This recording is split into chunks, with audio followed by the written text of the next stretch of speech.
Good afternoon, Excellencies, ladies and gentlemen, and good morning, good afternoon, good evening to all of you joining us online today. On behalf of the entire team at the Internal Displacement Monitoring Center and of our director, Alexandra Bilek, it is my pleasure to welcome you to the launch of the Global Report on Internal Displacement 2024.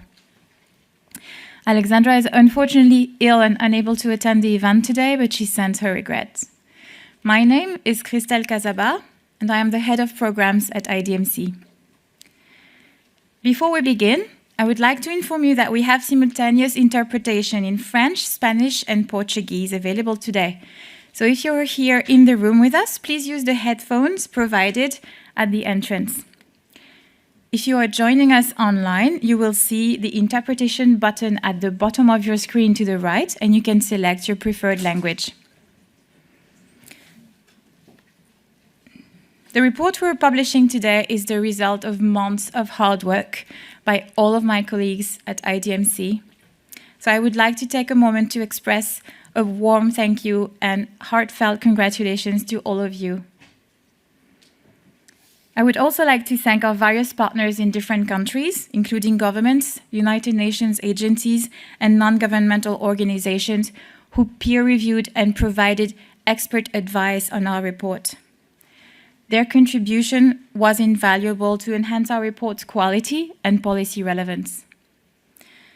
The production of our report would also not be possible without the generous support of IDMC's funding partners, so we would like to extend our thanks to them.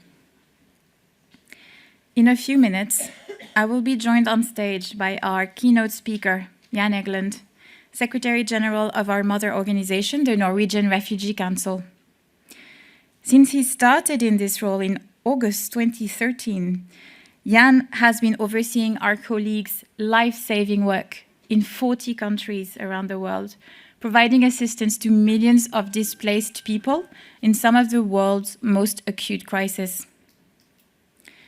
He will be followed by my colleague Vicente Anzellini, Global and Regional Analysis Manager and Coordinator of the GRID, who will present the report's key findings.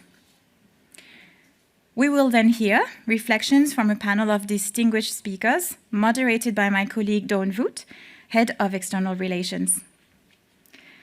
But before I give the floor to my colleagues, let me say a few words about the report and why we are here today. Once again, this year's grid is a stark reminder of the challenges the world is facing. There have never been so many people living in internal displacement as there was at the end of 2023. That's roughly twice as many as there was a decade ago. Many exceptional displacement crises occurred last year. Sudan now hosts the largest number of internally displaced people ever recorded for a single country. Over 80% of Gaza's population has been internally displaced in less than 3 months. In many countries, conflicts and disasters overlapped to create alarming conditions for displaced families. In Syria, for instance, many people previously displaced by conflict had to face displacement again as a result of the earthquakes that occurred in February. Disasters also led to record figures, for instance in Canada, where the hottest summer in 76 years fueled the country's most destructive wildfire season on record, triggering unprecedented numbers of displacements. Once again, new and protracted conflicts, as well as sudden and slow onset disasters across the world, forced millions more people to flee their homes in 2023. We mustn't forget that behind those unfathomable numbers are children, women, and men, each with their own individual stories, their own needs, and their own aspirations, who are now struggling to rebuild their lives. It's also important to remember that although internal displacement affects every country and region in the world, its impacts are felt at different scales and intensities. One common thread across all countries is that it invariably hits the poorest and most vulnerable people the hardest. It leaves them in situations of prolonged displacement that can have far-reaching consequences on themselves, on their children, their communities, their societies, and even economies. The main raison d'être for IDMC and for this report is to shine a light on internally displaced people and the challenges they face, so that policymakers, operational actors will increase their efforts to prevent future displacement and to put an end to existing situations. There has been much welcome attention to internal displacement in the past 5 years, since 57 member states representing every geographical group, and including states directly affected by internal displacement, wrote to the United Nations Secretary General calling for the establishment of the high-level panel on internal displacement. The Special Advisor on Solutions to Internal Displacement, who is here with us today, has been driving the implementation of the Secretary General's Action Agenda on Internal Displacement for the past 2 years. We are again at a critical juncture with his mandate ending at the end of this year. IDMC very much hopes that the world will maintain this political momentum, and we will continue to provide the necessary data and evidence to that end. With this, I would like to now give the floor to Secretary General Jan Egeland for the keynote address. Thank you, Jan.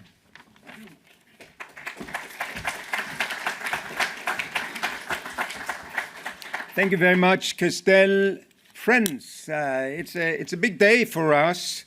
This report is really the flagship report of our very own Internal Displacement Monitoring Center, and as Christelle said, many long hours have been spent on getting all of the figures correct and finding out how is it going really in this world of ours.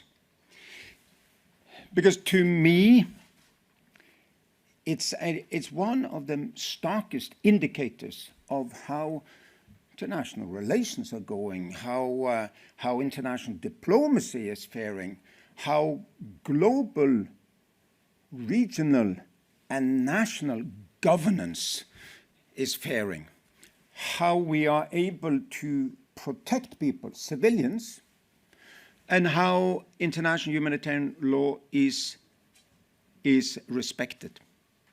It's all summed up in how many families have to leave their home because they're not protected, they're not safe. And if we're not able to keep mothers and fathers with their children and their grandmothers and fathers safe in their homes, we're really failing. So how is it going? It's not going well, really. It's not going well at all.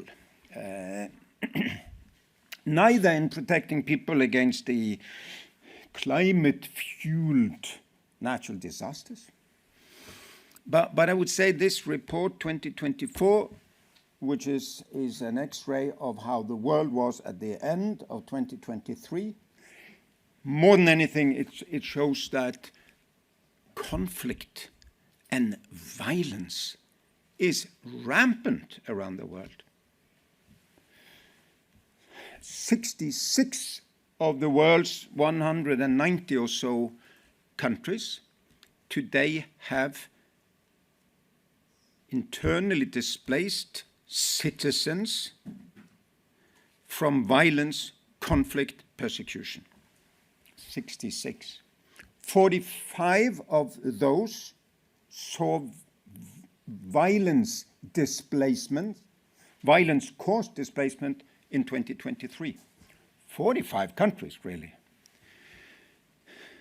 43 of those, nearly all of them, had on top of the war, the conflict, the persecution, also natural disaster displacement. So this perfect storm, really, of all of the elements and all of the plagues in the Bible coming to haunt very vulnerable people, at the same time. And we were not there to protect them and defend them in their hour of greatest need. That's the story here. This indicator need, of course, to lead to action. And let me say a few words on that at the end. But again, looking at the report, and I really encourage you to read through and see all of the great graphs, statistics, illustrations, and snapshots of both violence and disaster-caused displacement. What stands out, perhaps more than anything else, is that 5 countries have 50% of all violence-caused displacement in the world. 4 of them are protracted conflicts and emergencies: Syria, Democratic Republic of Congo, Colombia, Yemen. It's been there now for many years, and in each and every of these cases, it hasn't gotten better of late because the conflict got old. It got worse. And then comes Sudan on top of that. As Christelle said, 9.1 million people at the end of last year being displaced because of violence in their own country.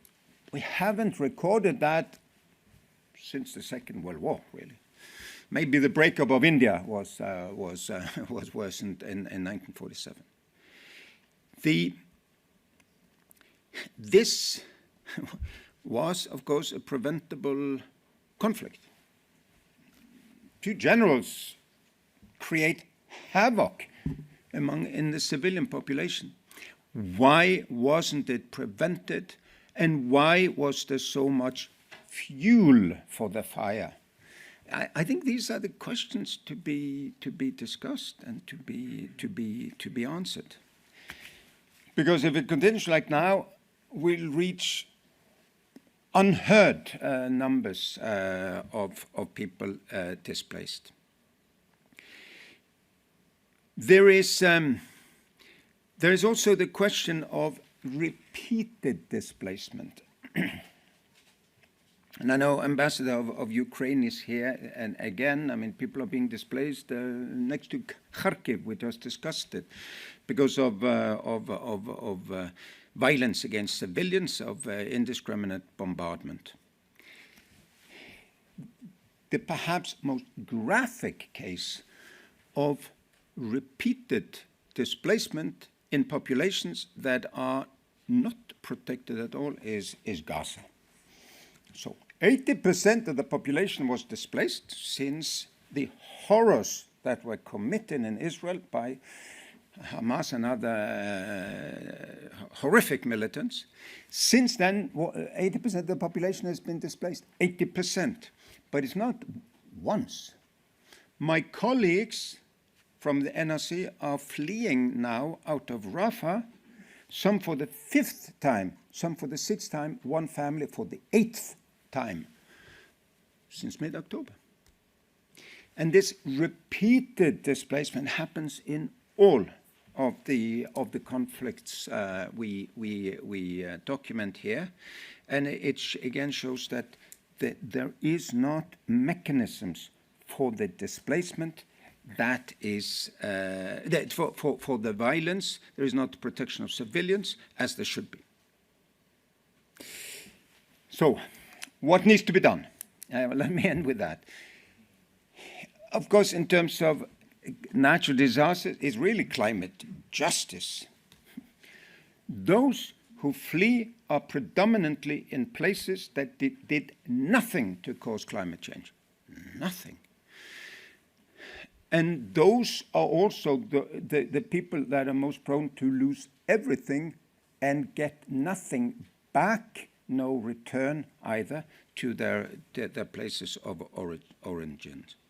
So for the natural disaster, displacement, that is climate fuel, is really climate justice. There have to be mitigation, and there has to be repair, and there has to be compensation, and there has to be on a global scale, because there is one global warming. On the conflict side, I think that three elements that we discuss in the report are very clear. I mean, the conflict prevention is fundamentally failing. There is one assault after the other on peaceful people, and the violent men, their political and military leaders, do that with impunity, really. The conflict prevention isn't working. Secondly, the protection of civilians during conflict is really not working either. Well, we'll all talk about protection. NRC is an organization that prides itself on being really seized with the matter, but we also need to admit that in place after place we fail to prevent the violent men from burning villages and bombarding civilians. We have to be better finding better ways, as we are in some places. There are also many good examples of protection of civilians before they are displaced. We need to be able to bridge the gap between more and more displaced people have less and less food per capita as we speak. I was in Lebanon, where the internally displaced and the refugees, Syrians and Palestinians, are having reduced food rations, less cash assistance, less education, and less health provision in a place like Lebanon, where there is new displacement because of the exchange of missiles between Hezbollah and Israel. And it's a representative case all over the world. And finally, the durable solutions. I think Robert Piper here present will talk about it. And there are some very good examples of durable solutions happening. But it has happened too few places, because we accumulate the number of people in need of durable solutions and not getting it, whereas there is more and more people who have to flee into despair in search of a durable solution, which is developmental, political, and diplomatic. There is no humanitarian durable solutions. It's political, it's diplomatic, and it's developmental. I think we have our task cut out for us, Christelle, and I thank you all for coming to the launch of this important report.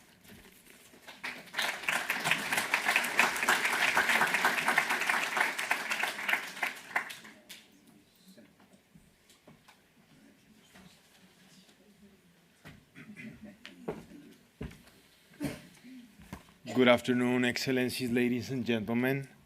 And thank you again for joining us as we launch what is now the 9th edition of our global report on internal displacement. Let me dive straight to the main findings. And the main finding is really that internal displacement broke new records in 2023. We reached an all-time high of 75.9 million internally displaced people globally. This is up from the 71.1 million in 2022, and as you can see, the highest ever recorded. You see here the trend of the last 10 years. We thought, and we have been constantly reporting an ever-growing record. And this is, of course, as Jan flagged, highly concerning. So new waves of conflict in Sudan, in Palestine, but also persisting conflict in the DRC contributed to pushing this figure. Floods, storms, and last year particularly earthquakes also played a role in this ever-increasing trend. If we break down the figure by type of trigger, we can see that 68.3 million were displaced by conflict and violence. As Jan also said, across 66 countries and territories. And for those who are familiar with the grid, you may be familiar with this map. But this year we added this new visual element that actually shows the the share of the top 5 countries against the global total. Sudan, Syria, the Democratic Republic of Congo, Colombia, and Yemen make up almost 50% of this total. And it's really important to remind that all these situations are situations of protracted internal displacement. And we also reported new conflict displacement last year.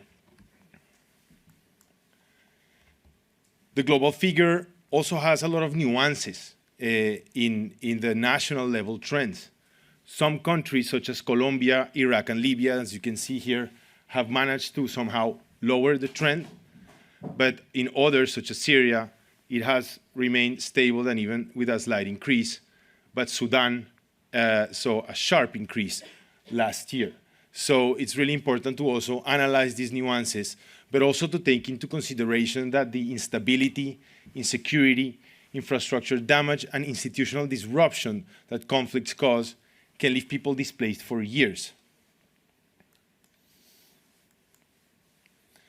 In terms of disasters, the first thing that probably will jump to the eye is the lower figure compared to conflict and violence. And this figure is actually the reflection of a major data gap that we're trying to visualize every year in our global report, is that basically, although we have a very good understanding of how many displacements took place during the year, it is still very challenging to fully understand for how long people are displaced following disasters. Why? Because basically the reporting stops soon after the crisis phase of a disaster recedes, and then we're left with a gap. And we're trying to fill this gap, so this figure is very likely to be the tip of the iceberg. But the second thing that will probably jump to the eye is the wider geographical footprint that the phenomenon has. High-income countries, including Canada, the United States, Germany, and Japan, also had people that were still displaced as of the end of last year. So disaster displacement can take place at any time in any place of the globe. Here, again, you have the top 5 countries and their share against that global total. Afghanistan remained again the country topping that list, and as you know, it's also home to millions of people also fleeing conflict. Pakistan, these 1.2 million, many of them, more than 1 million, were still displaced by the 2022 floods. So again, many of these situations are also protracted. But even if in this report we treat conflict and disasters as distinct triggers, it is really important to remind that they often overlap, multiplying the vulnerabilities. And this is precisely what Jan was flagging, is that out of the 45 countries where new conflict displacement was reported last year, 43 of them also reported disaster displacement. And as you can see, if we look back in time, the reality also confirms this overlap. But beyond the figures, it's really important to remind the implications that it has for people. This girl who is smiling despite the circumstances lives in the Shashabo camp in northwest Syria. The governorates of Aleppo and Idlib are home to 52% of all conflict IDPs in Syria. This is one of the most protracted internal displacement situations globally. And without exception, every year we record displacements by floods, harsh winter conditions, snowstorms. And last year, it was the earthquakes with epicenters in neighboring Turkey that triggered the highest disaster displacement event on record in the country, affecting this particular 2 governorates. So it's just one case of many, sadly, of these overlapping realities. What I presented so far is the snapshot or the total number of people still living in displacement as of the end of the year. But in IDMC, we also think important to, or try to capture the dynamic nature of the phenomenon. And that is why what I'm about to present does not correspond to people, but correspond to movements of populations during the year. Why? Because people can move more than once in the course of a year, and these figures are brought down to zero every year. And what you see here is the number of displacements by conflict and violence, and you can clearly see that in the last couple of years, there has been a significant increase. The peak of 2022 can be explained by the conflict in Ukraine, where the moving front lines actually triggered significant multiple movements. The figure for last year was slightly lower, but still the second highest in the last decade. And it's really important to point out that together, Sudan, the DRC, and Palestine made up 2/3 of this figure. In terms of disasters, there's much more fluctuation. It very much depends on rainy season, typhoon and cyclone and hurricane seasons. Last year, the figures were not the highest. The highest were in 2022. And the lowering trend can be mostly explained by the transition from La Niña conditions to El Niño that basically led to drier conditions in Asia and Pacific. That is the region where most displacements by disasters tend to be recorded every year. That said, although there were drying conditions in Asia, there were wetter conditions in the Horn of Africa, and some countries, including Kenya and Somalia, reported their highest figures ever. So again, it's really important to nuance a bit this global aggregate and look at it more in detail, which of course we do in the report. Also, and what I'm gonna give here is really a snapshot of for each region, but I highly encourage you to read. We break down the report by 6 regional overviews. And let me start by Sub-Saharan Africa because it's the region most affected globally, with 34.8 million people living in displacement as the year concluded. To put this figure in perspective, is 46% of the global total. So put differently, nearly half of all internally displaced people globally are in Sub-Saharan Africa. And as you can see in the chart above, the trend is on the rise. Another key finding of this region that you can see in the chart below is that conflict and violence also reached new heights. 45% of these 13.5 million movements were reported in Sudan alone, followed by the DRC. And also in terms of disasters, it was the second highest in the decade with 6 million movements. As I said, many very much influenced by the floods in the Horn of Africa, but also by Cyclone Freddy that hit several Southern African countries and territories. I would like to zoom into Sudan because, as was said already, is the country that had the highest figures that we have ever reported, 9.1 million. And here you see the relationship between the two metrics of movements and total number of IDPs. There were already 3.6 million people living in displacement in Sudan in 2022. And as the conflict erupted in April 2023, which is you see in the bar charts, there were a lot of movements as the front lines shifted. There was another spike in December, and all of these contributed to pushing this figure to an all-time high for the country, but for the region and globally. And beyond the numbers here again, it's really important to underscore the impacts that this had on the population, including rising food insecurity, especially malnutrition among children who also lost education. So we may be talking about longer-term implications for the futures of millions of people. In the Middle East and North Africa, if we look at the chart above, you can see that the number of people living in displacement was on the millions already. And although there was a lowering trend of new displacement by conflict, which is what you see in the chart below, solutions were not met for many, and that's why the chart above remained pretty flat. But then there was a clear shift last year as the conflict in Palestine erupted. 3.4 out of the 4.1 million displacements by conflict were reported in Palestine alone. And this, of course, influenced the increasing trend. And another key finding here is that disaster displacement was also the highest ever reported. And it's important to point out here that there are many gaps in terms of disaster displacement in this region, so we should consider this figure also an underestimate. And around half of that figure was only reported precisely in Syria that I mentioned before. Another zooming into the Palestine situation, what you can see in the chart on the right is, and on the dashed line, is the total or estimated total population of the Gaza Strip.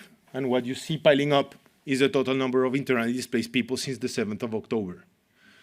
The main finding here is that 83% of the Strip's population was internally displaced at the end of the year, 1.7 million people. And as Jan said, many of them fleeing but then twice, and again, right now as we speak, right? And overcrowding in shelters emerged as a pressing issue, with some facilities really exceeding their intended capacity more than fourfold. Another very concerning challenge was the fact that people were asked to evacuate to areas that got bombed, and this also contributed to the high death toll of this conflict. I'm going to go rather quick through Asia Pacific and South Asia, where the trend is basically the same in terms of disaster, but the main finding here is between East Asia and Pacific, which is this slide, and South Asia, which is the next one. These two regions basically tend to push the disaster displacement figures, the global figures, higher. But last year, as you can see, the figure was lower because basically there were drier conditions. But that doesn't mean, however, that we're talking about millions of movements due to storms and major floods as well. And many of these storms, including Cyclone Mocha, also affected Rohingya refugees, but also Rohingya IDPs on the Myanmar side of the border, in Bangladesh, and then on the Myanmar side of the border, overlapping again and creating more vulnerabilities. And in terms of conflict and violence, the trend has also increased, and you see the sharp increase from 2022 to 2023 in the chart above, in the number of IDPs. That sharp increase is mostly explained by the situation in Myanmar, where we see a rising conflict-related displacement since the 2021 military takeover. South Asia is also home to a significant number of internally displaced people, with 8.2 million, mostly in Afghanistan and Pakistan. And as I showed before, in the case of Afghanistan, we're really talking about people displaced by both disasters and conflict. And a clear, very talking example of this was what happened in the province of Herat in the west of the country last year, that was already home to the largest internally displaced population by conflict, and then was hit again by the earthquakes in October that represented the second highest disaster-related displacement event in the country. So we're really, and it's important also to flag for Afghanistan that no new conflict displacement was reported. However, that doesn't mean that the needs of the more than 4.5 million IDPs by conflict were met. Actually, the humanitarian needs increased in the country, and the overlap of disasters and conflict contributed to this. In the Americas, the trends were more or less similar to last year, but as Christelle flagged in her first intervention, one of the main events was really the Canada wildfires. Normally, it's the United States where most wildfire displacement is reported, and last year it was Canada. You probably remember the news. Back in the day, a lot of evacuations, mostly because these wildfires actually approached urban areas and forced people to flee to save their lives, basically. And in terms of conflict and violence, the figure was slightly higher. 85% of this figure that you see in the third bullet point, 637,000, was in Colombia and Haiti alone. In Colombia, there was a slight decrease in the trend, but still the highest in the region. But the situation in Haiti was very concerning, especially because it's a situation of criminal violence, and is the country where most displacements by criminal violence were reported globally. And this is the last region, which is Europe and Central Asia, that was home to 7.2 million people living in displacement. And this is not a small figure. It's 10% of the global total. And out of the 7.2 million people, 3.7 million were living in Ukraine alone. And this figure should be considered an underestimate because data was not available in the territories occupied by Russia. Another thing that, so you clearly see basically the spike that we've seen in both charts in the last couple of years. In 2022, as I said before, in terms of new conflict displacements, we even had to kind of cut the bar to make it fit in the graphic. And that happened again last year for disasters. Out of these 4.3 million displacements by disasters, 4.1 were reported in Turkey alone. And in terms of conflict and violence, the figure was lower than the previous year, mostly because the front lines of the conflict in Ukraine got more static, but still 779,000 displacements that were recorded across the region, 99% of them were associated with the conflict between Russia and Ukraine. Now, this is my last slide, and I wanted to conclude this presentation by highlighting that although the report presents the alarmingly high numbers of displacement, reminding us once more about the urgent need to take action to reduce this ever-growing trend, it also highlights where initiatives to support solutions have made a difference in reducing the scale and severity of the phenomenon across countries. From the Philippines to New Zealand and from Ethiopia to Colombia, the report also highlights how governments, their international humanitarian and development partners, civil society groups, and internally displaced people themselves have put in place measures that lead to durable solutions. While the path is long and requires sustained political will and investments, it is possible. And there are examples of good practice that can be extrapolated and adapted. As every year in IDMC, we think that data and evidence plays a key role in galvanizing action for durable solutions. And before I close down, I just wanted to let you know that beyond this report that you have in your hands and that you, of course, also find online, we have country profiles and country-level information available in our website, but also I would like to invite you to navigate our global internal displacement database that has, where you can basically run your own query and extract the data. And do not hesitate to contact us in case you have questions or need further analysis. So thank you again, and hand over to the panel. Thanks.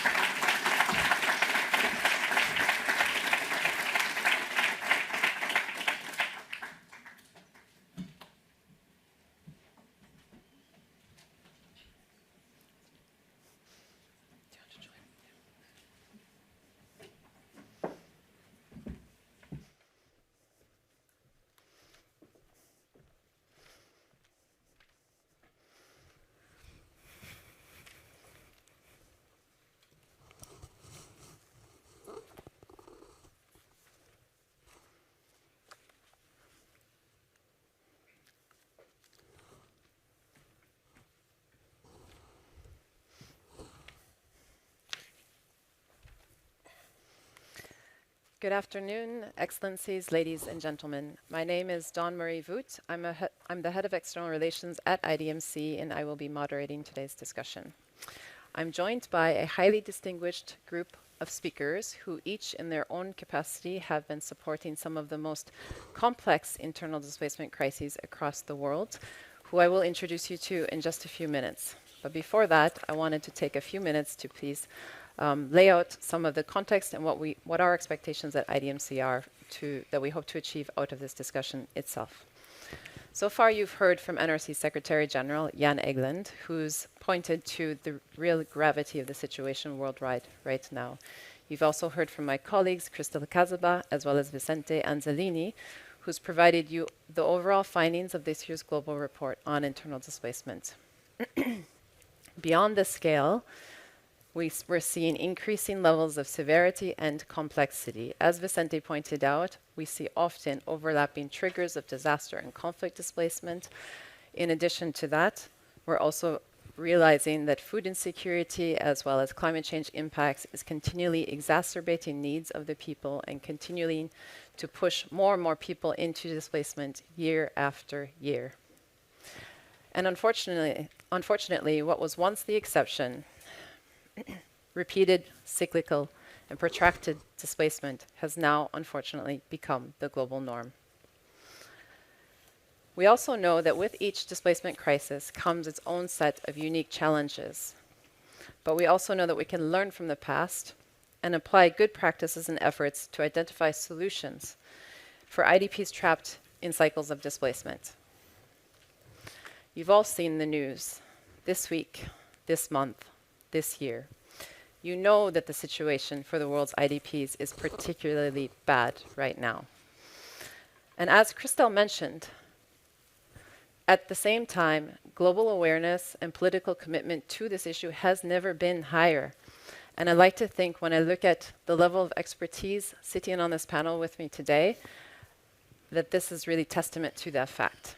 In addition, when I look out at the room, at all of you, as well as I see the numbers of people that have joined online, I'm reassured because I see really a pool full of internal displacement experts, operational actors, policymakers, donors, academia, researchers, basically committed, concerned citizens who all are ready to collectively pool our resources, and in doing so, we can turn the tide on internal displacement.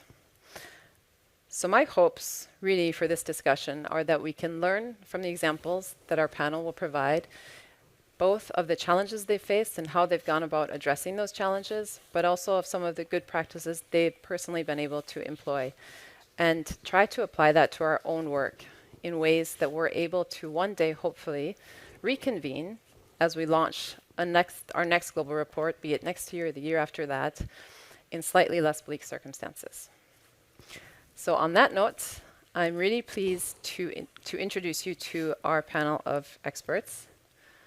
We have joining us 2 in person, as you see, and hopefully 2 online, which I thought we would be seeing by now. But let me start with the introductions to Mr. Robert Piper, who I think most of you probably know, is the Special Advisor to the Secretary General on Solutions to Internal Displacement.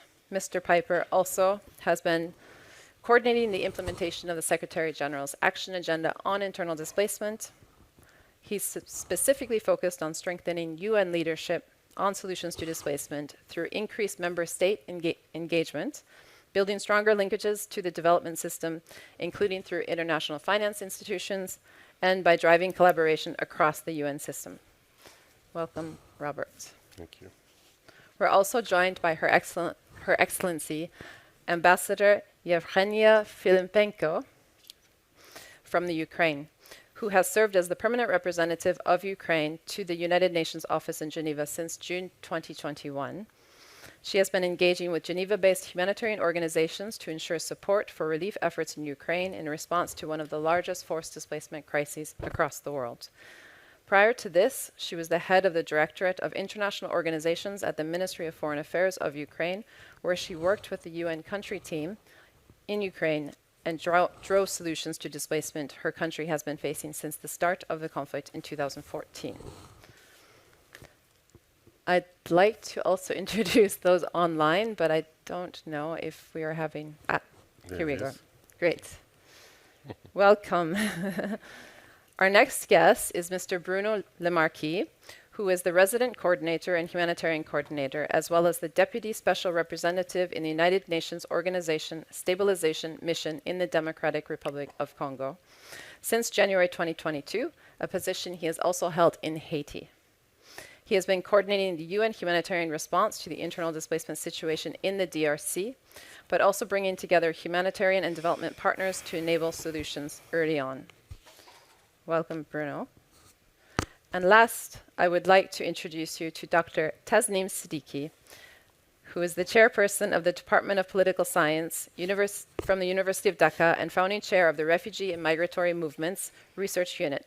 She led the drafting of Bangladesh's National Strategy for Internal Displacement Management in 2021 and its National Action Plan in 2022.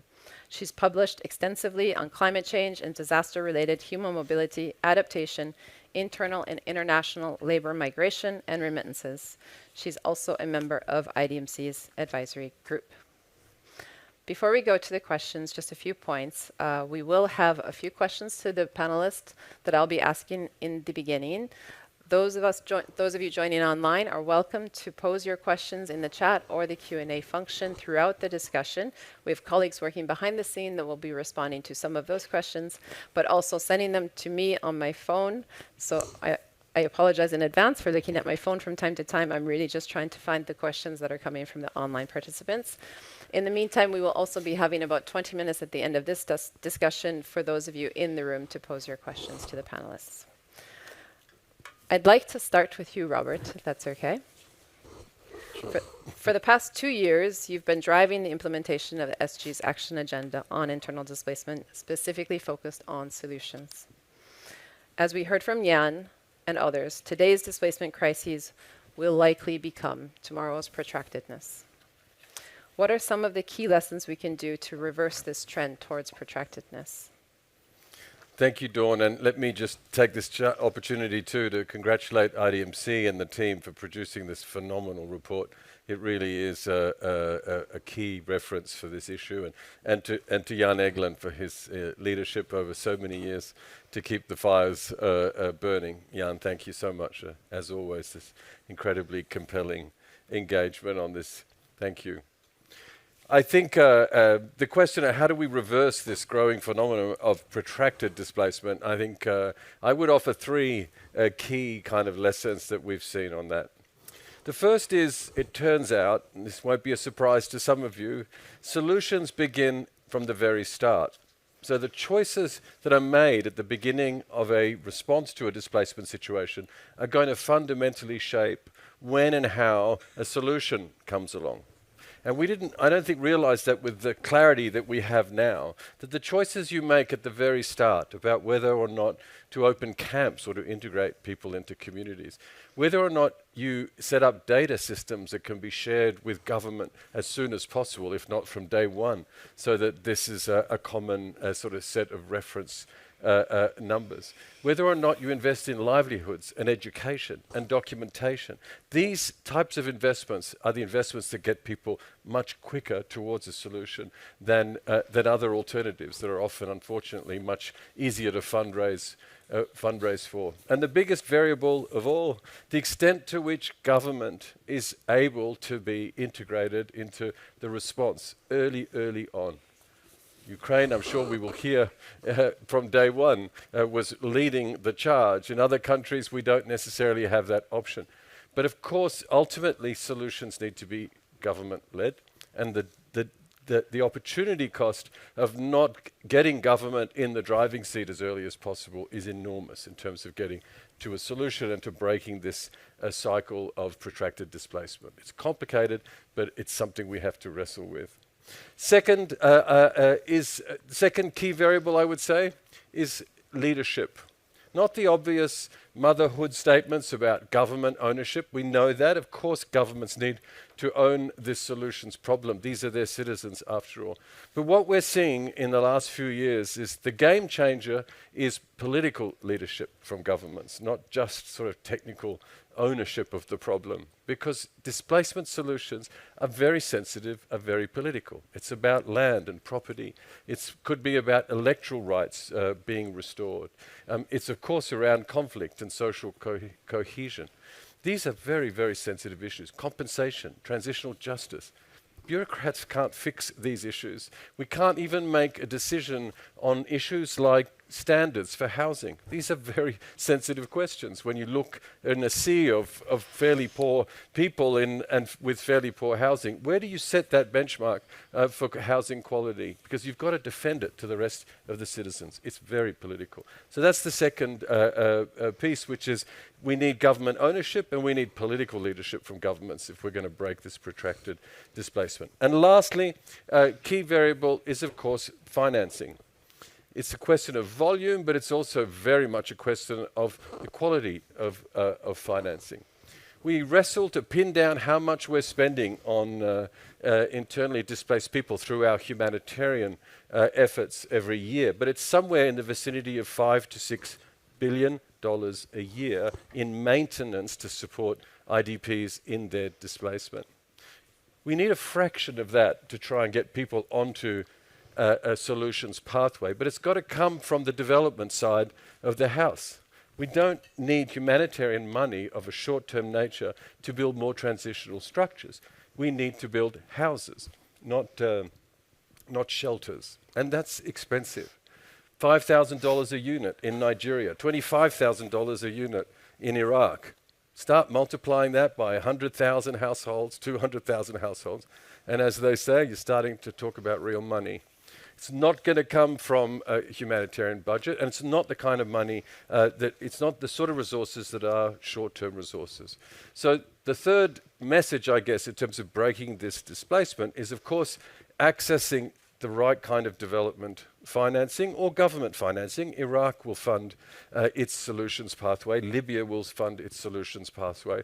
Colombia will pick up a big share of theirs. Others will need more assistance from their partners from outside. But we have to close this loop between this massive spending on the emergency side of the equation, of the ledger, in terms of responding and maintaining people in their displacement, versus unlocking the investment money from the development side of the equation in order to start bringing those numbers down. That means aid agencies, donor agencies, need to also close that circle in their systems, and it isn't easy at all for them to do, but that's the breakthrough. I think we need also to break this protracted displacement pattern. Great. Thanks, Dawn. Thanks so much, Robert. Really interesting, the three lessons in terms of solutions beginning from the start, leadership, the political leadership you mentioned, and also financing. I think that's a really nice segue, actually, to the next question. And I'll turn to Ambassador Filipenko on that.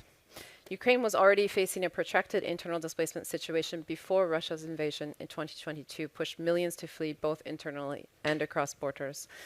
Last year, we recorded 714,000 conflict displacements, a decline from the 16.9 million recorded in 2022. The emergency remains, however, for the 3.7 million people living in displacement, but protractedness is a real risk. How has the displacement situation evolved over the past 2 years?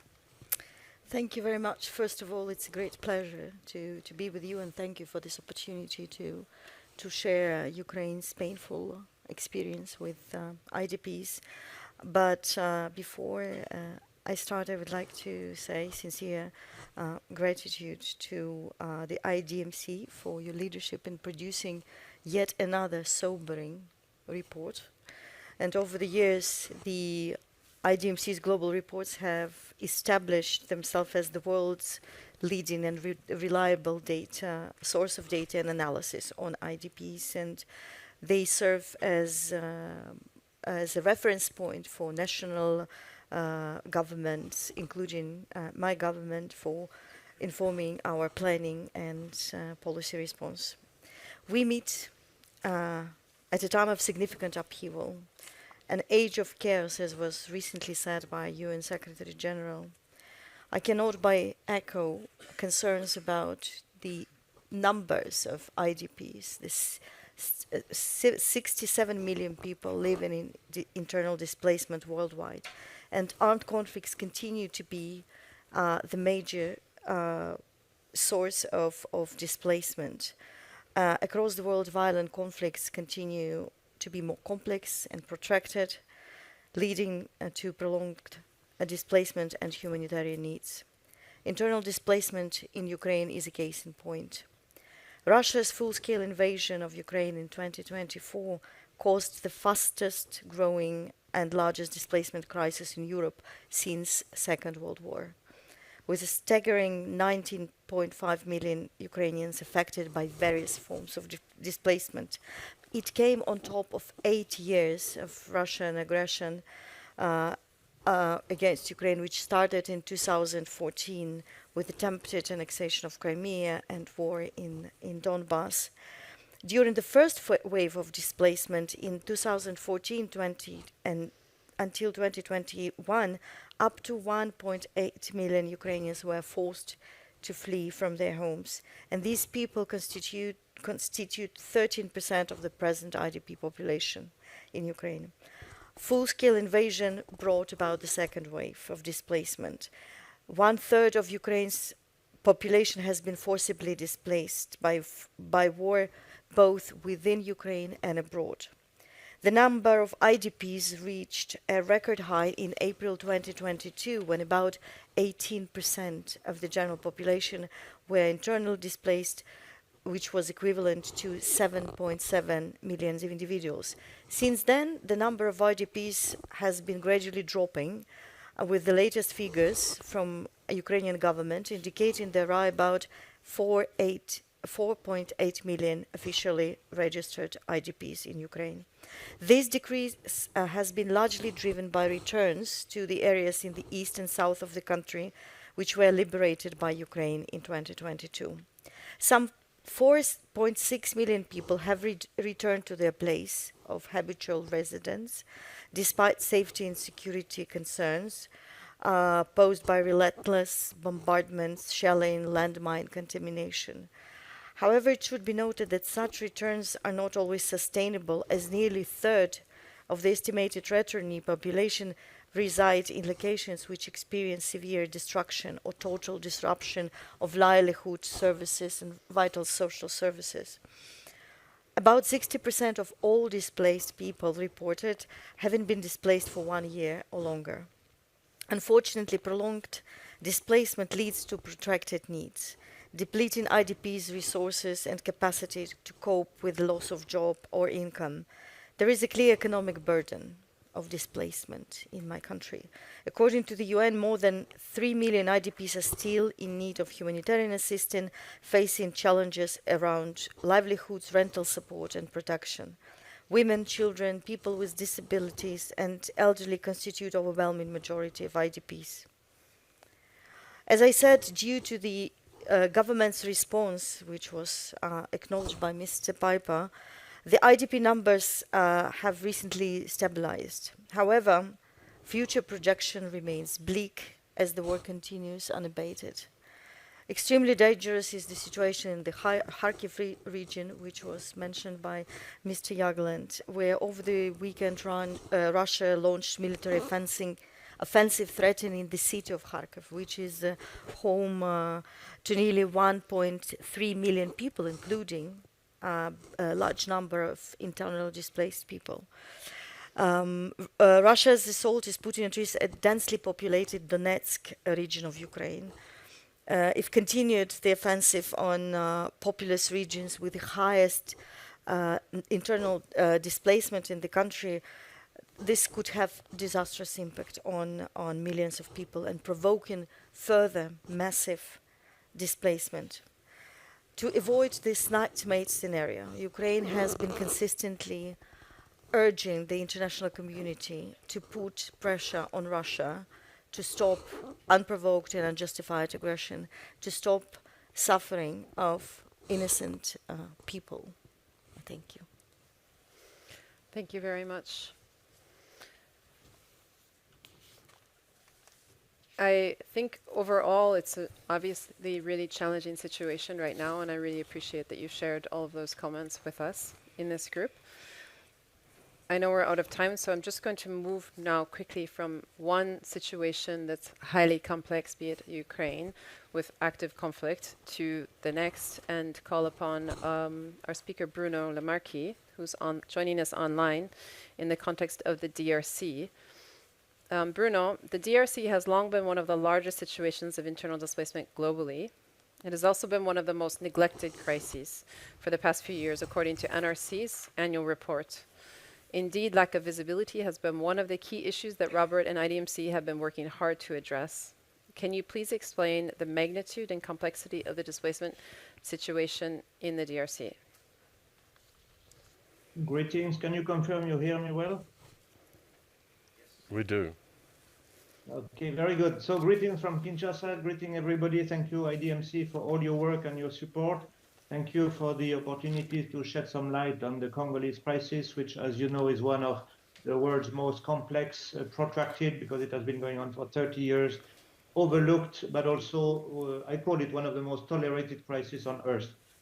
The humanitarian need has significantly increased over the past year in the context of resurgence of conflicts unspeakable violations against women and children, as well as epidemics and flood.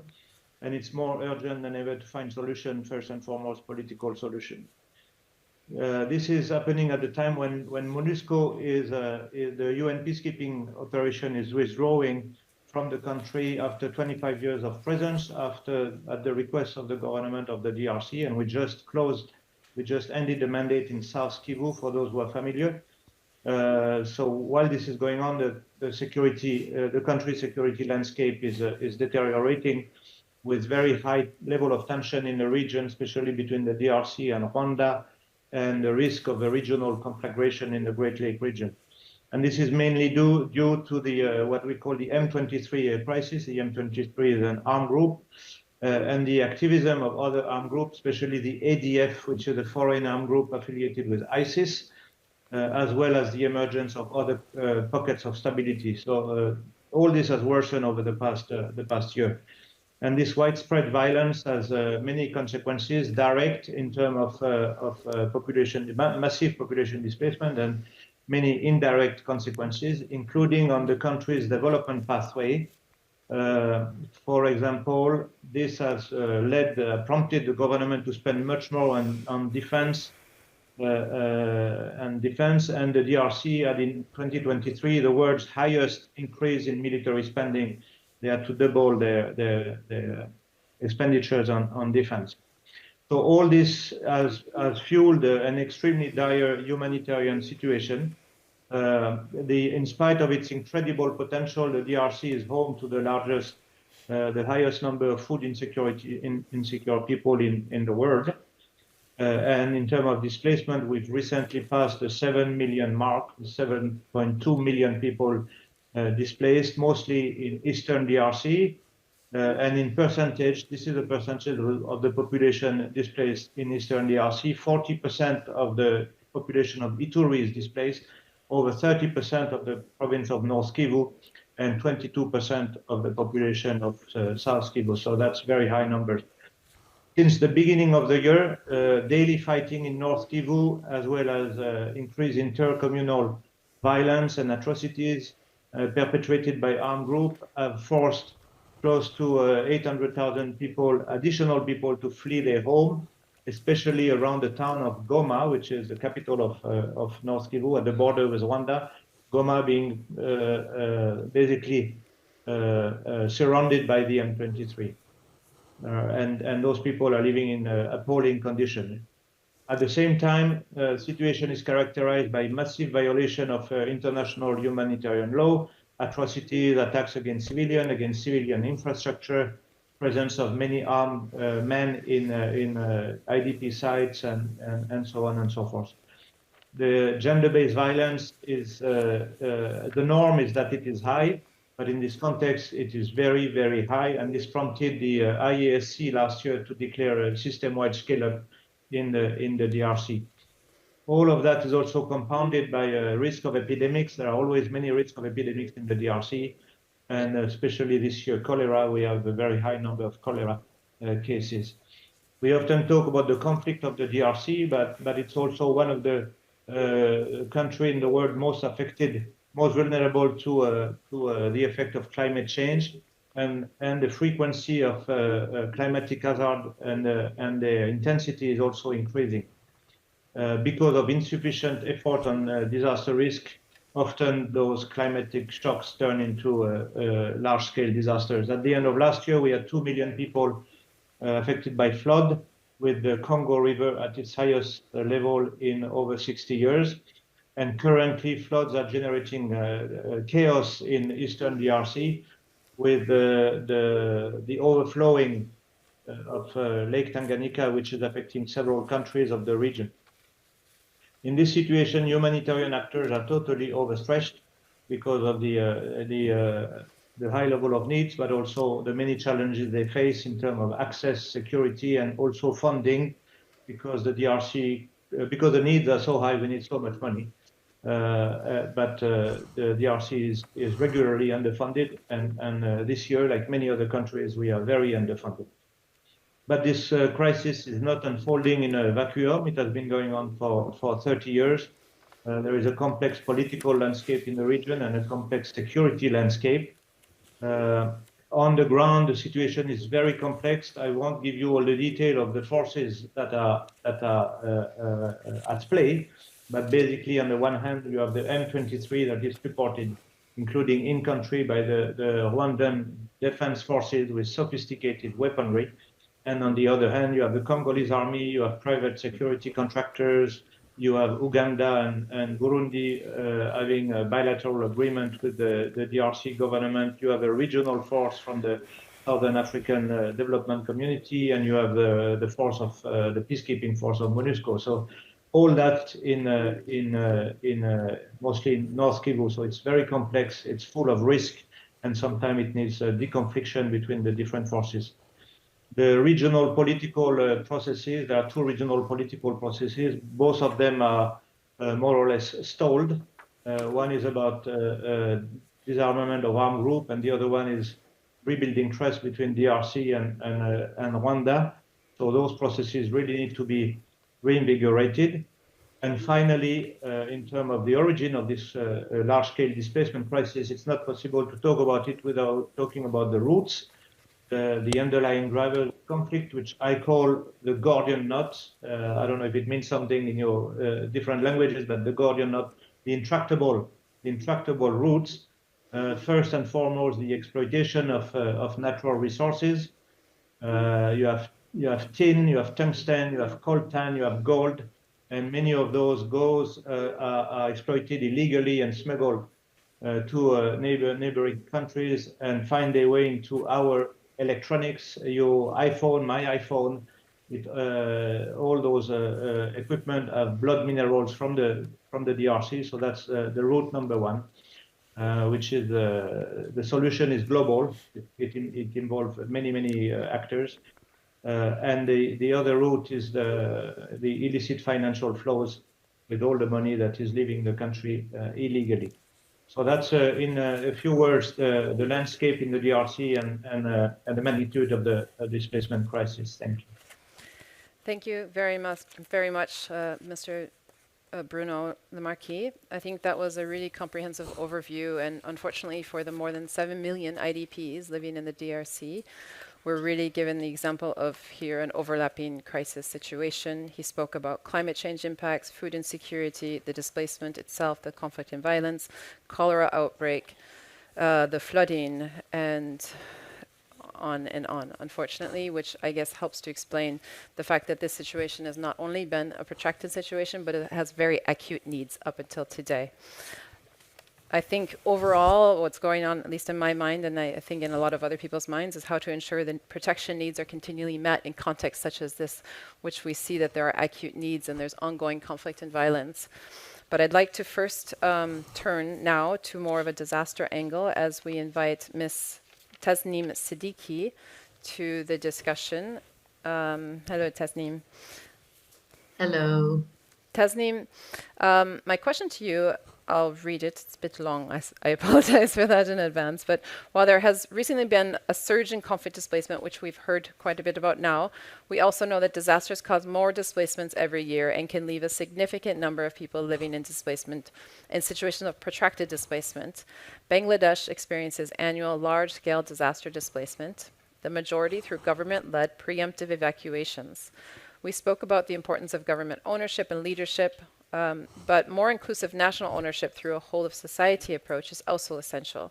From your experience as a civil society actor advising the government of Bangladesh, how instrumental have non-governmental actors been in driving the action on internal displacement in Bangladesh? Thank you very much for inviting me to such an important event, IDMC. I do, yes, it is right that it is IDMC data that for quite a while attracting the attention, global attention on the issue of disaster-induced internal displacement, and also particularly the Groundswell Report 2021, which said that due to slow onset processes, by 2050, 260 million people will be displaced if right kind of steps are not taken. in that scenario, if you look into the Bangladesh situation, a large number of people are being displaced. Just think of Cyclone Amphan. 2.5 million were temporarily displaced, and then drought and other things are, do contribute to displacement. However, these data in the context of Bangladesh, we have very little data on this respect. So government actually, it is, quite compassionate about the issue of displacement due to river erosion, due to, different other events. But, the whole of society approach, if you think, is very much there when it comes to DRR. But when it comes to disaster-induced displacement, that is yet to emerge. Why I'm saying that, it is true that government is open to civil society participation. However, and it has provided space to organization like Refugee and Migration Research Unit to be the, in the board which prepared the national strategy on internal displacement. However, that strategy, when the issue of implementation comes into, the resource allocation, other ministries' knowledge about the national strategy, and then again providing all civil society bodies to participate, those type of resource and space is yet to emerge. And in that respect, I would say a few specialized civil society organizations are concerned about this displacement issue, but mainstream organizations, mainstream NGOs, civil society bodies in Bangladesh are yet to take over this issue of displacement. So again, in this whole situation, if you put that now government has a national strategy, government has an action plan to 20-year action plan to take steps to reduce displacement. And that action plan covers all 3 stages, prevention, protection during displacement, as well as durable solution.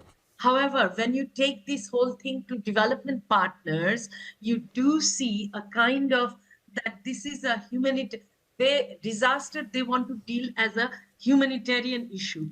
But integrating disaster and climate-induced displacement along with the adaptation strategies together and coming up with a human rights-based approach in handling disaster-induced displacement is yet to emerge. So whole of society approach also requires other organizations, civil society bodies, to their capacity, build up their capacity. I think those things are still in the incipient state in Bangladesh.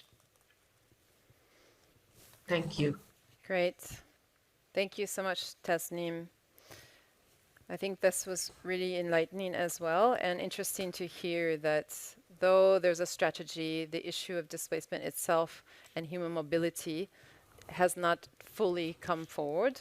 In addition, looking at the fact that yes, there's the strategy, but we still have questions about resource allocation, how it can be adequately resourced, and then the fact that we really can't look at this issue as just a humanitarian issue anymore, that we really need to bring in the development partners. And that links in, of course, to an extent with the funding and the financing needed for that. So thank you, Tasneem. I'd like now to turn to the speakers and ask one more set of questions and focus a little bit more on insights into what you see as key enablers and promising practices that can advance prevention and durable solutions to internal displacement. So I'm going to first turn to Bruno online. And I'd like to ask if you could coming back to the response to the overwhelming situation that you described, in your capacity, you're well placed to try and address some of the challenges related to coordination, for example, between humanitarian actors, but also between humanitarian and the development community, including the government. Can you describe some of the challenges you've tried to address on some of these issues, please, specifically focusing on data collection, planning, financing, if possible. Thank you. So first to say, in light of what I described earlier, we really need a robust and efficient humanitarian response in the DRC, given the high level of needs. But of course, this is not the solution to the DRC's problem. So in terms of solution, I see three levels. First is the primacy of politics and political solution for the people of the DRC. First, peace for the people of the DRC. But also because the DRC, with its unique forest, which is the #1 forest to sequestrate carbon in the world, and its critical mineral, is a country that needs to be in peace, because it's a country that has a special role to play as a solution country for some of the world's problems linked to climate change and energy transition.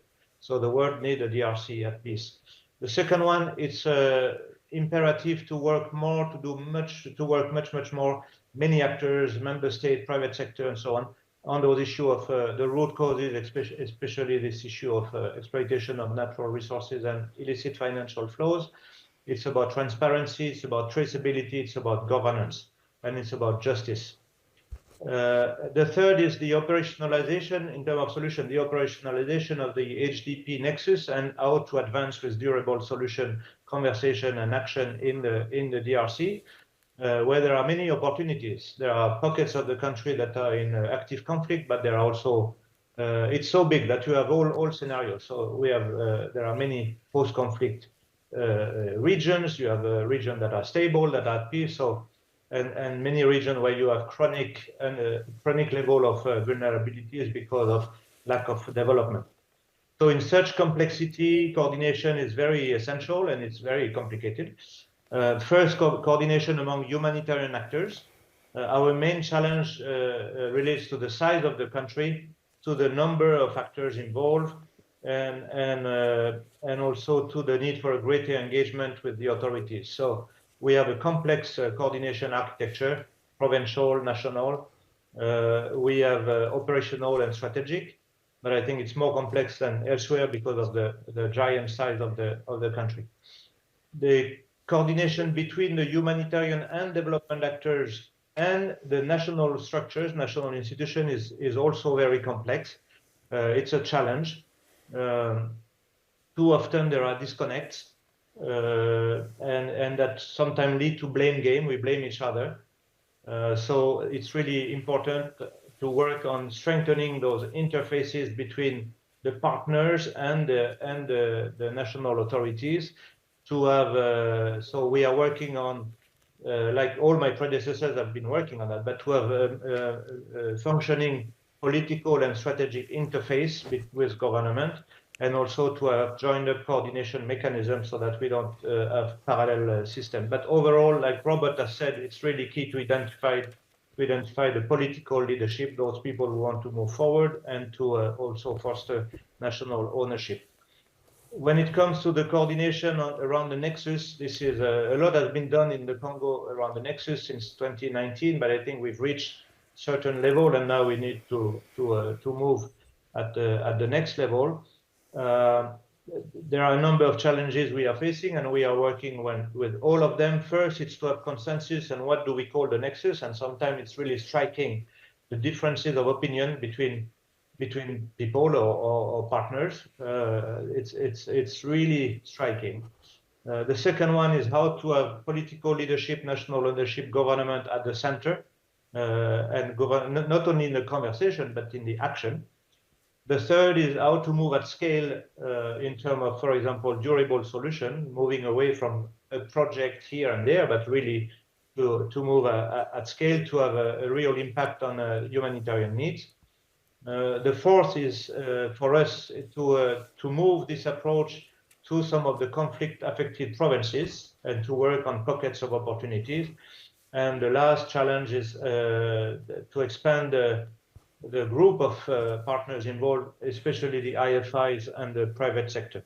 So we are working on all of that, and it's an uphill challenge. Now, a few words on data, since the panel is also, the report is a lot about data. So given the scale of the humanitarian needs and the limited resources, we really need to do everything we can to ensure that the people with the highest needs are properly prioritized in the distribution of humanitarian assistance. So hence the need for good data on the severity of need to be able to prioritize properly. At the same time, it's important to have good data, reliable data, to make the case to keep the DRC crisis on the radar of international attention. If we are not careful, if our data are not trusted, it erodes the trust with our partners and donors. In the DRC, this issue of data is not an easy task. Because of the complexity, the multiplicity of crises, the very dynamic environment, the alerts, there are many alert systems in the DRC, the huge territory with limited physical access, the insufficient data collection, the lack of capacity on the government side on data. There has not been a national census over 40 years. And the time it also takes for the National Population Commission, the National Commission for Population Movement, to validate the figures. So we have a lot of challenges when it comes to data. Despite the constraint, we are working hard to improve, and we have some good practices. For example, since last year, every month now we issue a data page with the most validated data on a range of issues, so that everybody use the same data and we don't contradict each other. We are still facing challenges in terms of discrepancies of IDP figures. And this is because there are different approaches, methodologies, systems among various organizations. So we are working with OCHA, IOM, HCR, with IDMC support. Thank you for that, to go over those issues, but they have been there for quite a long time, and it's a bit of a frustration not to be able to resolve them. And finally, because of lack of time, just to say in terms of funding, it's very key when we move to solution, as Robert has said, to broaden our partnership. So we are in active conversation with the IFI, the World Bank, the African Development Bank, the IMF on issues of fragility, resilience, durable solution, and also with the private sector. In addition, of course, to being very active in the discussion on how to help the DRC efforts to mobilize additional domestic resources and also to tap into innovative financing. Thank you very much. Thank you, Bruno, for the comprehensive overview again. I'll just make a few follow-up points and then move on because I know we're running out of time. But on data, I agree, and I'm glad to see that IDMC has also been involved. It's, of course, one of the main findings that came out of the independent review on humanitarian response to internal displacement on data specifically, that we need better harmonized data, more interoperable data. So we're very keen to continue supporting that in the DRC context specifically. Then you also mentioned quite a bit on coordination. It's quite encouraging to see that you've built these mechanisms, which hopefully then can be repeated and moved into the more conflict-affected areas of the country. As well, you spoke about the nexus, which of course is quite keen. And then I'll just maybe end on the political commitments and leadership as we move to the next question, which will then come back to Ambassador Filipenko. Because Ukraine has shown quite a bit of leadership when it comes to supporting the needs of IDPs throughout the last decade even. I'd just like to ask, prior to Russia's invasion, your government of 2022, your government was already providing assistance to and planning for medium-term solutions for hundreds of thousands of IDPs for many years through an impressive legislative and policy architecture. In the grid, we note that durable solutions remain a distant prospect for many IDPs. How can your government already start planning for solutions in the current challenging circumstances? Finally, first, let me emphasize the critical importance of reliable data and analysis for ensuring a response to displacement needs, to anticipating future displacement risks, and for developing durable solutions.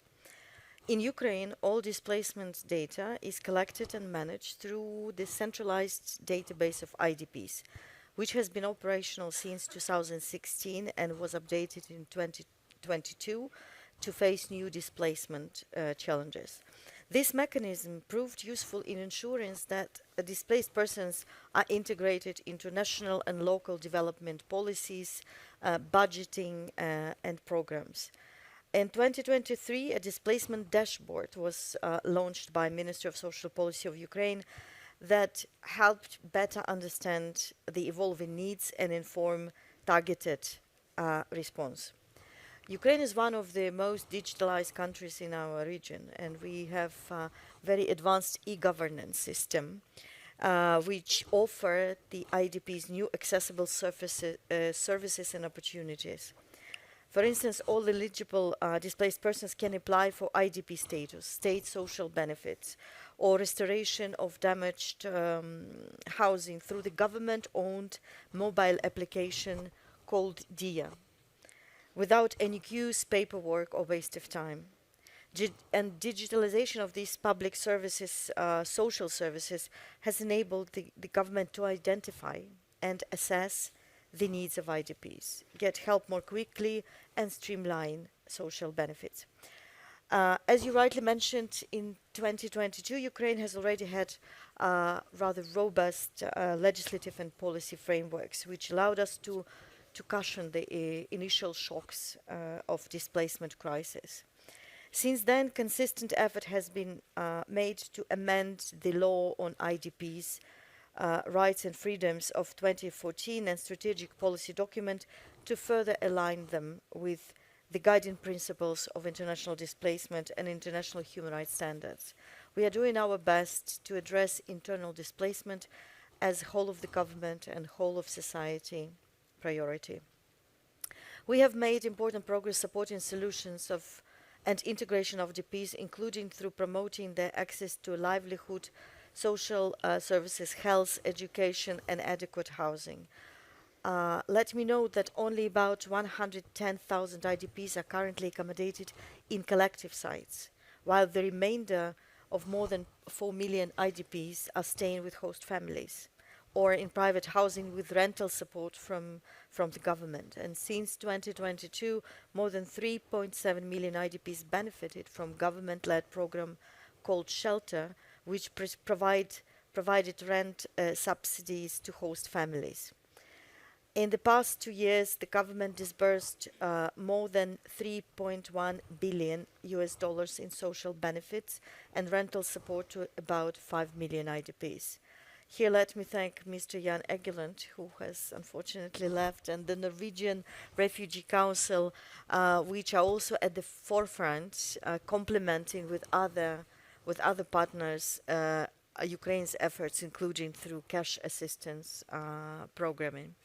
Human rights-based approach and social economic integration are promoted through the network of local IDP councils that draw together local authorities, IDPs, and civil society. However, with the prolonged displacement and depleting resources and coping capacity of IDPs, more than ever there is a clear need to focus on durable solutions. It's absolutely essential if we are to prevent their further displacement abroad and sustainably resolve displacement crisis. Major development in this direction was the adoption in 2023 of the State Policy Strategy on Internal Displacement, which aims to support IDPs at all stages of displacement, including through durable solutions. Efforts are ongoing to strengthen resilience and self-reliance of IDPs, rebuild their livelihoods as part of broader work to facilitate medium and long-term socio-economic recovery, reconstruction of social, residential, and critical infrastructure. Importantly, humanitarian development nexus and recovery measure have been factored in response and programming of our humanitarian partners, including IOM and UNHCR. And I would also like to recall that next month in Berlin there will be Ukraine Recovery Conference, which will focus, one of the sessions at this dimension of this conference will be on social recovery and human capital for the future of Ukraine, which will specifically address, including the probably contribute to durable solutions to IDP problems. There are encouraging examples of partnerships involving international organizations, regional investment banks, and private partners, which foster innovative approaches and affordable housing. So these are also about durable solutions. And here I would like to commend the UN Secretary General Special Advisor on Solutions to Internal Displacement, Robert Piper, and your team. We thank you for taking forward the Secretary General's action agenda on internal displacement, and we look forward to studying the achievements and best practices in implementation across the world, and which would be helpful to inform the decision taken in Ukraine. Let me be clear that despite all our efforts, resolving internal displacement crisis and avoiding a repeat of the massive exodus ultimately rests on finding sustainable solution to its root cause, which is Russian aggression. Otherwise, durable solutions will all remain a distant prospect for many IDPs in Ukraine, as rightfully stressed in the grid. On 15 and 16 June, in this country, in Switzerland, there will be the first peace summit on Ukraine. It will offer a unique opportunity to develop a framework for a just, lasting, and comprehensive peace in Ukraine. So we expect that the leaders of the countries from around the world will come to Switzerland with the commitment to the principles that guide our peaceful coexistence and will help to develop the framework for peace in Ukraine, which would also be the best durable solution for internal displacement in Ukraine. Thank you. Thank you very much, Ambassador Filipenko, for once again sharing those comments. I think overall, you demonstrated a number of really salient points. Earlier, you had mentioned the returns and, of course, the importance of the international community and others to be able to provide support to ensure that those returns are sustainable should be of utmost importance. But in addition here, you demonstrated the importance of having national legislation and a policy to guide efforts and demonstrate the government's support to IDPs overall, which I think shows great leadership on the government of Ukraine's part. You also mentioned how you're aligning much of that strategy with the guiding principles on internal displacement as well as human rights standards, which is, of course, really fantastic. But overall, when you mentioned the IDP councils and other civil society actors getting involved to really support these needs, it really demonstrates beyond government that this is really looking at a whole of society approach. So thank you very much for that.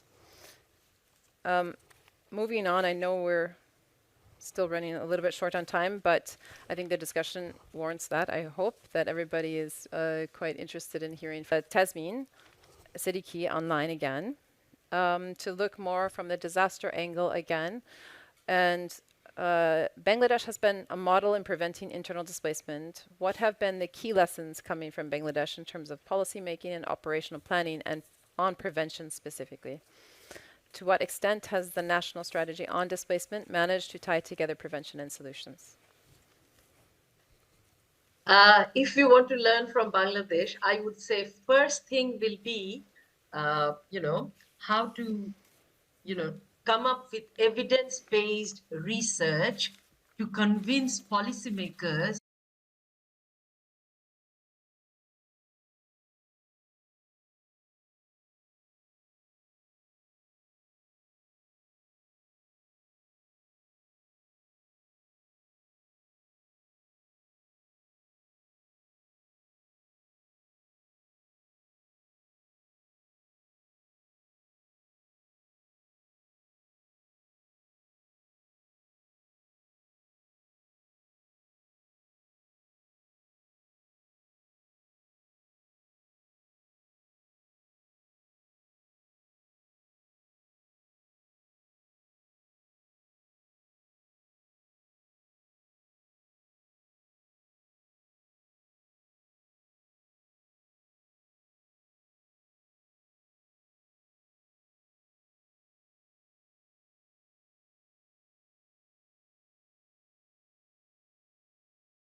internally displaced persons in itself. It's a horrible acronym, and it's very hard to engage on it. I mean, a BBC interview, Jan does it better than most, on with this term of internally displaced persons.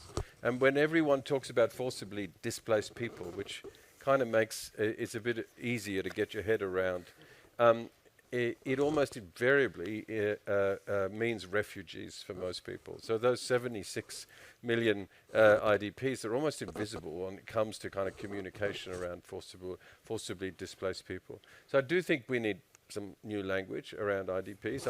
I spent my first few months thinking about whether I could throw myself into that, and I failed. But I do think it's dehumanizing. I'm not sure what the obsession piece of it. I would say yes, I am obsessed with the internal displacement, but I think it needs a few obsessed people to make sure the issue is not lost. But I do kind of sign up to this issue of dehumanizing, and I also find that we treat displaced people in blocks rather than as individual households. And I think that speaks a bit to Mark's point about participation and agency as well. It's a little horrific, I find, when I compare the way in which UNHCR and its partners really look at refugee households and try and figure out solutions for individual households. And in some countries like Mexico, even go to the trouble of sitting down and doing a life plan exercise. It's unimaginable to have that kind of quality attention to households that have been internally displaced. Unimaginable. Maybe it happens in Ukraine, but it will be absolutely the exception to the rule. I find that very troubling that we aren't able to do it. It's not to say, I mean, I hold that refugee model up as a gold standard that we should aspire to, rather than kind of it somehow being wrong. I think it's exactly what should happen. And I wish we could treat IDPs with the same level of kind of respect and individuality that they deserve. When you think about what they've experienced and the extent to which their social contract with the state has been destroyed, it really is, they deserve much better. I think this question of the words of encouragement, I mean, DTM is obviously the backbone of a lot of this data, and I don't think we get enough opportunity to acknowledge that, and to the donors, of course, IOM, but the donors too to IOM that make the DTM possible. It's hundreds of thousands of people, I think, involved in producing this data in the background, which is really, really staggering. So I think we really need to get that message to the collectors in the field about how crucial their role is and how much we depend on it, and how important this granular information is. No two IDP households are the same, and the longer it takes in displacement, the more complicated the picture becomes for the household, with different generations with different aspirations for what should happen next. So huge thank you to the collectors, and really incredibly important. Yes, and I think Mark made this point about participation. We do talk a lot about it. We don't act on it sufficiently. And we have pushed, so we have this model that we are promoting on solutions, which has 5 core components. And the most important of it is indeed IDP participation at a national level, in terms of being part of the dialogue on the nature of the problem, to a role in developing the strategy, so that IDPs actually are the ones that will measure success, not us on their behalf. They've got to be the ones, in a sense, that judge whether we've succeeded or failed, to involving them in the actual implementation, of course, of our work. We have to get better at that. We're collecting, Rekka's in the room, and she leads in our team on this. We're collecting best practices, and they do exist. Ukraine is a fantastic example. Bangladesh is another, but we need to now make that really a kind of reflex across our system. And I think Mark's essentially right. We have a very long way to go. Great, thanks. We're running really close to the end, but I did want to take a question from online and try to engage also the online speakers. So we had a question to Tasneem. What are some long-term implications of displacement on children in Bangladesh, and what can be done to mitigate them?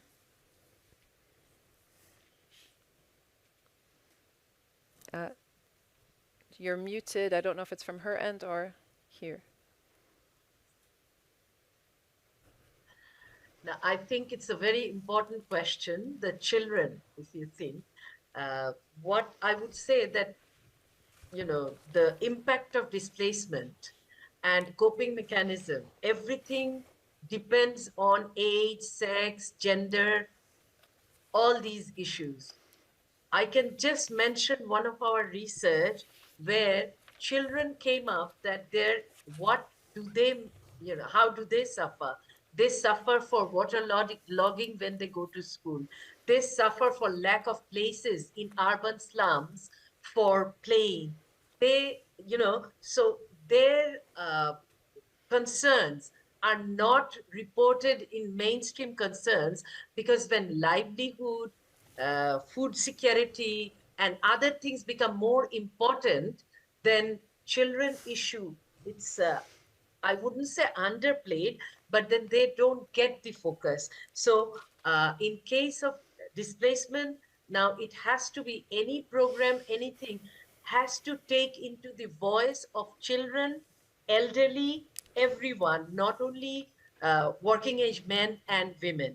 So that's my thing on the uh, say on the children. And of course, I would just like to say, now we talk about climate, those who moved in the context of climate change. We don't say climate induced migration, because migration takes place because of many reasons, not only one reason. Thank you. Thank you. Maybe just 2 more minutes left. Bruno, I don't know if you wanted to come in with any final remarks on your end, because you're the one that hasn't gotten the opportunity to speak in response to any of these questions. No, well, but to follow on what Robert said on participation, I think it's very, very important to have bigger ears and smaller mouths, and to listen to people, not only IDP but all affected people, and when so Robert has answered from the solution side, but for those in the room who work on more on the humanitarian side of displacement, I think it's really important to do better in the listening. Often that's my experience in the DRC. You have the conversation with the IDPs under the tent, where basically they will read a statement that speak to the organization of the humanitarian clusters, and then you speak to them outside of the tent, and then you have a different story. They will talk a lot about livelihood. They will talk a lot about vocational training for their youth, because they don't want their youth to join armed group. They will talk about things that bring back dignity. And because the humanitarian system is very much supply driven, we don't always give them what they want.